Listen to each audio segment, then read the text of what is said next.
നമസ്കാരം. നേരോട് ഇവിടെ ആരംഭിക്കുകയാണ്. ഒരു സിനിമ, ഒരു ട്രെയിലർ, പക്ഷേ ഒരു വലിയ സാമൂഹിക ചർച്ച. ദ കേരള സ്റ്റോറി 2 ട്രെയിലർ പുറത്തിറങ്ങിയതോടെ വീണ്ടും വിവാദങ്ങൾ ഉയരുന്നു.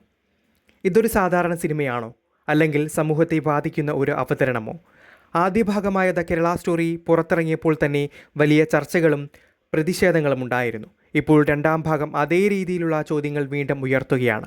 സിനിമയ്ക്ക് അഭിപ്രായ സ്വാതന്ത്ര്യമുണ്ട്, പക്ഷേ അത് സമൂഹത്തിൽ വിഭജനമുണ്ടാക്കുന്ന രീതിയിലാകുമ്പോൾ അതിനെ വിമർശിക്കാനുള്ള അവകാശവും ജനങ്ങൾക്കുണ്ടല്ലോ. ഒരു വിഭാഗത്തെ നെഗറ്റീവായി ചിത്രീകരിക്കുന്നത് പോലെ തോന്നുന്ന അവതരണം സമൂഹത്തിൽ സംശയവും അകലം പോലും സൃഷ്ടിക്കുമോ? കലയുടെ പേരിൽ സമൂഹത്തിൽ ഭിന്നത സൃഷ്ടിക്കുന്ന അവതരണം അംഗീകരിക്കാനാവില്ല. സിനിമകൾ ആളുകളെ ഒന്നിപ്പിക്കണം, അകറ്റാനല്ല. ഇതൊരു സിനിമയെ മാത്രം കുറിച്ചല്ല, ഇത് നമ്മുടെ സമൂഹത്തിൻ്റെ ഉത്തരവാദിത്വത്തെക്കുറിച്ചാണ്.